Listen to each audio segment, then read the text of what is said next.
এই বিষয়টা কি শিল্পী সমিতি বা বাংলাদেশ চলচ্চিত্র উন্নয়ন কর্পোরেশন, যে বিষয়টা যে আপনি একটা শিল্পী সমিতির একটা নেতা হবেন বা নেত্রী হবেন, এত সহজ না। কিন্তু আপনি মাত্র ভোটার হইলেন, কিভাবে ভোটার হয়েছেন সেটাও আমরা জানি না। কিন্তু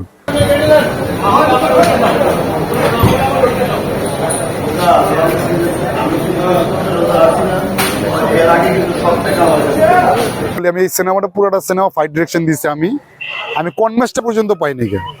এখন যে টাকাটা আমি যে কেন পাই না, এখন কার কাছে জিজ্ঞেস করলাম সেই লোকই তো আমি পাচ্ছি, কেউ তো ফোনই রিসিভ করতেছে না আমার।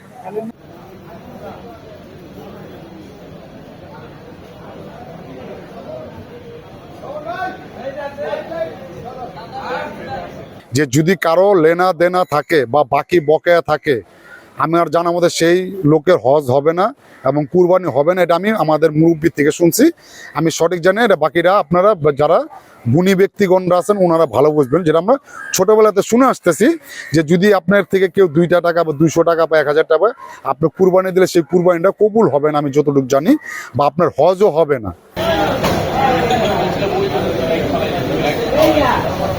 একটা সিনেমার ফাইট ডিরেকশন যে পুরো সিনেমাটা, আর আমার এই পুরো সিনেমার পেমেন্ট কত বললো যে 15,000 টাকা। তা আমি টাকাটা সাথে সাথে রাইখা দিলাম, ওনাদের টাকাটা রাইখা দেন। যে একটা পুরো সিনেমার ফাইট ডিরেকশন দিয়ে আপনি 15,000 টাকা, মানে আমাকে, মানে আপনাদের নজরটা কত মানে নিচে নামতে পারে।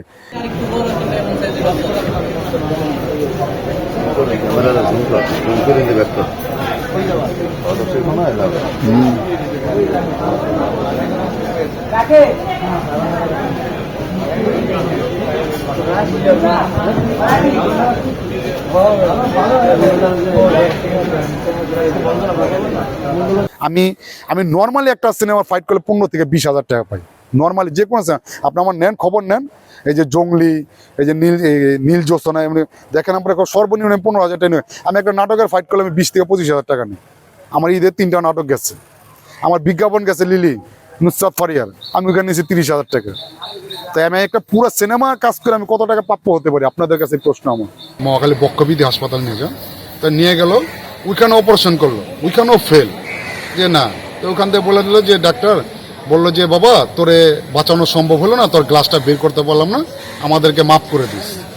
তো চিন্তা করলাম যে একটা ডাক্তার যখন একটা রুগীকে বলে যে আমরা তোরে বাঁচাইতে পারলাম না, আমাদের মাফ করে দিস, তা তখন কিন্তু ওই রুগীটা কিন্তু আর কোনো আস্থা বা বেঁচে থাকার কোনো মানে কিছুই থাকে না। তো যাই হোক, তো শুটিং কিন্তু চলতেছে, আমি কিন্তু এখানে মৃত্যু সজ্জা, শুটিং কিন্তু অফ হয় নাকি, শুটিং চলতেছে।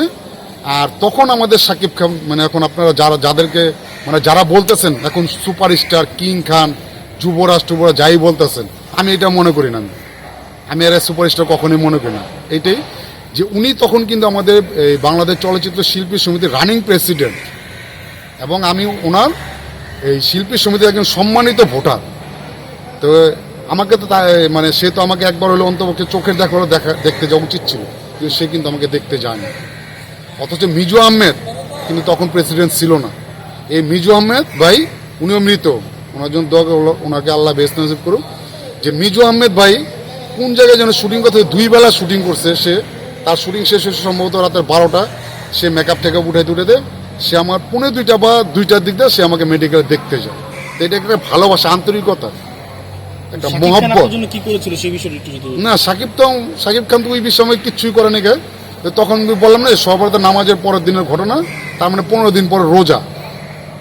তো যে কোনো মারফতে আমাকে শাকিব ভাইয়ের তরফ থেকে বা ওনার যে চাচাতো ভাই নাকি মনির ভাই নাকি যাই হোক, বা যে কোনো আমাকে বেশ কয়েকবার ফোন দেওয়া হলো যে জুম্মনকে আসতে বলে এফডিসি। তা আমি জিজ্ঞেস করলাম কেন। তা আমি আবার আমার যে কলিগ আছে বা আমার ফাইট ডিরেক্টর আছে ওনার কাছে, ওরা বলে যে তুমি আসো, তোমাকে হয়তো কিছু মানে সাহায্য সহযোগিতা করবে বা হেল্প করবে। তা আমি আসতে চাই না। তা আমি একটা সিএনজি নিয়ে আসলাম, আমার সাথে একজন নিয়ে আসলাম। তো ইফতার করলো 4 নম্বর ফ্লোরে ওই মেকআপ রুমে। তো তখন টিফতার করা শেষে তারা শুটিং আবার শুরু করলো। তো সে কি করলো, ওনার ভাইকে দিয়ে আমাকে 2,000 টাকা পাঠাইলো। কে পাঠাইছে? শাকিব খান। উনি কিন্তু তখন আমাদের শিল্পী সমিতির রানিং প্রেসিডেন্ট, রানিং সভাপতি। তারপর সে, আমি ওই সিনেমা, যে সিনেমা আমি দুর্ঘটনা মানে মৃত্যু সজ্জা, সে ওই সিনেমার হিরো। এবং ওই দিন যদি সে শুটিংটা না রাখতো শিডিউলটা, হয়তো আল্লাহ না করুক আমার এই দুর্ঘটনা নাও হইতে পারতো। মানে ওই দিন উনি শুটিং রাখার কারণে কিন্তু এই দুর্ঘটনাটা ঘটে। তো তখনই কী করলো আমাকে আমি জিজ্ঞেস করলাম এটা কী দিলাম, তা আমি ভাবছি কি হয়তো এই আমার সিএনজি ভাড়াটা দিতেছে আসা যাওয়ার। আমার যেহেতু আমার বাসা ঢাকা কেরানীগঞ্জ জিঞ্জিরা, তা আমার ওইখান থেকে এফডিসি আসতে সিএনজি ভাড়া মোটামুটি 500-1000 টাকা লাগে আসা যাওয়ার ভিতরে। তাই আমি ভাবলাম সম্ভবত আমাকে গাড়ি ভাড়া। আমি জিজ্ঞেস করলাম ভাই কিসের টাকা, কয়টা সাকিব ভাই আপনাকে দিছে, আপনি নেন, আপনার চিকিৎসার জন্য। তো তখন আমি একটু খারাপ ভাষা গালাগালিও করছি, এটা আমি এখন বলতে চাচ্ছি না, যে 2000 টাকা ফোকেন নিয়ে এই 2000 টাকা ওরে নিয়ে দিয়ে, কাকে দে? হ্যাঁ নাম এই সাকিব খানকে দিয়ে দেয় 2000 টাকা। যে তুই একটা হিরো, তুই একজন আমাদের শিল্পী সমিতির রানিং প্রেসিডেন্ট, তুই তো আমাকে একটা নজর দেখতেও যাস না, তুই আমাকে নিজে 4-5 বার ফোন দিয়ে আমাকে আনাইলো। আনানোর পর সে আমাকে 2000 টাকা সাথে। তো এটা কি আপনাদের কাছে মানে আপনাদের কি কিরকম মনে হয়? তো এই দুঃখটা আমার রয়ে গেছে যে আবার আমাকে দেশের বাইরে এই ঘটনাটা ঘটছে কবে?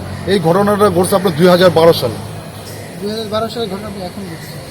এখন বলতেছি যে এতদিন মানে বলি নাকি বা কেউ প্রশ্ন করেন, আর আমি আপনারা দেখতে পাবেন আমি কখনো মানে আমি কোনো চ্যানেল কোনো সময় আমি কখনো ইন্টারভিউ দিই নিয়ে যাই। এই ইন্টারভিউ আমার এই ফার্স্ট টাইম করতেছে বা দ্বিতীয় এই বিষয়টা।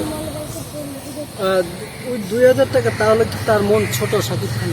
আমি তো মনে করি মন ছোট কি মানে একটা সে ছোট লোক, আমি মনে করি মন ছোট না, ছোট লোক। যেমন আমরা একটা জিনিস জানি যেটা আমাদের মুরব্বীদের, আমাদের মা খালা দাদা দাদি এদেরকে শুনি যে আমরা এই মানে যারা নাকি ফকিন্নি থাকে, মানে ফকির মানে ছোট মানে কিছু ক্যাটাগরি একটা ফ্যামিলি, ছোট ফ্যামিলি থাকে, যে ওই ফকিন্নিগুলি যখন একটু বড় লোক হয় তখন ওদের নেচারটা কিন্তু ওইখানেই থাকে। মানে এটা কি শাকিব খান? হ্যাঁ 100%। যে আমি মনে করি যে অল্প পানির মাছ যদি কখনো বেশি পানিতে আসে তখন সেই ক্ষেত্রে পানিটা ওই মাছটা কি করে উতাল পাতাল করে কিন্তু ওনার মানে মানে নজরটাই তো ছোট, সে কিভাবে আমাকে 2000 টাকা দেয়। আপনি বর্তমান সময়ে শাকিব খানকে ছোট লোক বলছেন, কিন্তু সে কিন্তু বর্তমান সময়ে বাংলাদেশের মেগা স্টার বলা হয় তাকে। মানে মেগা স্টারকে ধনীদের মধ্যে মানে এখন সেটা মেগা স্টারটা কে দিছে টাইটেলটা আমি তো এটা জানি না। সবাই তো আপনাদের যারা আছেন মানে আপনাদের কারা সাথে মানে কাজ মেগা করছেন, স্টার তো টাইটেলটা দিতে হইলে তো আমি যতটুকু জানি যেহেতু একটা বাংলাদেশ সিনেমা ইন্ডাস্ট্রি শিল্পী সমিতি আছে, পরিচালক সমিতি আছে, প্রযোজক সমিতি, এই 3টা সমিতির উপর তার কোনো সমিতি নেই। বা কেক কেটে বা ছাগল কেটে আছে না যে হ্যাঁ না কেন এটা আকিকা দেওয়া। কেন এটা কি আমাদের ওই প্রযোজক সমিতিতে বলছে যে উনি মেগা স্টার সার্টিফিকেট দিছে, পরিচালক সমিতিতে কেউ সার্টিফিকেট দিছে মেগা স্টার, শিল্পী সমিতি যে নাকি শিল্পী সমিতি সার্টিফিকেট দিছে যে মেগা স্টার? আপনি নিজে নিজে বললে তো হবে না। তুফান আমরা তো বলতেছি না, মানে তুফান সিনেমায় তাকে মেগা স্টার রূপেই তাকে প্রকাশ করা হয়েছে এবং তার নামের পাশেও মেগা স্টার ছিল। হ্যাঁ সেটা ওনারা দিছে, হয়তো যেরকম কেউ হয়তো ভালোবেসে দিছে বা কেউ চামচামি করে দিতে পারে, আছে না?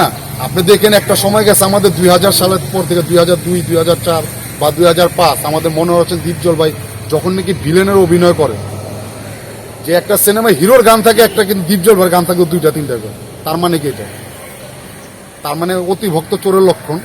বেদের মেজসটা ওয়ান পিসের বাংলাদেশ এই রেকর্ডের আজ পর্যন্ত কেউ ভাঙতে পারেনি। আর আমার মনে হয় না যেমন কারণ আমার এটার জন্য আমি এটা এতই ভালোভাবে বলতে পারবো এই কারণে যে আমার জীবনের লাইফের প্রথম সিনেমা দেখে আমি বেদের মেজসটা, সিনেমা কাকে বলে আমি জানি না, বেদের মেজসটা এটা সিনেমা বলে, এটা নায়ক বলে, এটা সিনেমা হল বলে। বেদের মেজসটা আমি দেখছি, কারণ মানে লোক জাগ হতো না। আমরা ওই আপনি কি বল ওই আমলে আপনার ছিল ভ্যান্স, স্কুলের ভ্যান্স আছে না কাঠের, আমাদের এই যে পুরান Dhaka moon star cinema hall ছিল, লায়ন সিনেমা, সাবিস্তান, মানসী, চিত্রামহল, তখন আমরা বেঞ্চের উপরে বা জল চকিতে বসে ছবি দেখতাম। তা বেদের মেজস না এটা রেকর্ড আজ পর্যন্ত কেউ ভাঙতে পারবে না। এই সিনেমা আজ পর্যন্ত আপনি টেলিভিশন দেখতে পারছেন কখনো? ভাঙতে না পারার কারণ কি কি মনে হয় আপনার কাছে, যে কেন ভাঙতে পারবে না? কারণ তুফান কি? সিনেমা তো অনেক সুন্দর হিট করেছে, তাদের দাবি তারা ইউরোপ, অস্ট্রেলিয়া, তারপর আপনার ইন্ডিয়াতে অনেক টাকা কামাচ্ছে। না ইন্ডিয়া কেন? আপনি কিছু নিউজ শোনেন না? আমি তো কয়েকটা সোশ্যাল মিডিয়া নিউজ শুনলাম যে আপনার ওইখান থেকে তারা ধিক্কার জানাচ্ছে। কোন জায়গা যে থেকে?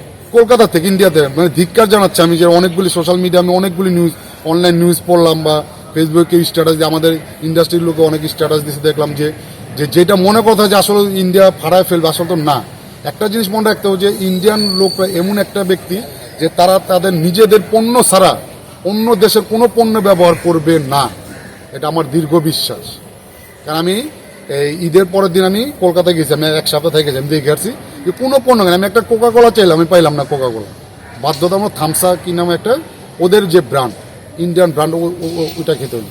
আমি কিছু কসমেটিক নিতে চেয়েছি আমার ফ্যামিলির জন্য, আমি পাইলাম না, শুধু ইন্ডিয়ান প্রোডাক্ট আমাদের নিতে হলো। আচ্ছা এখানে একটা বিষয়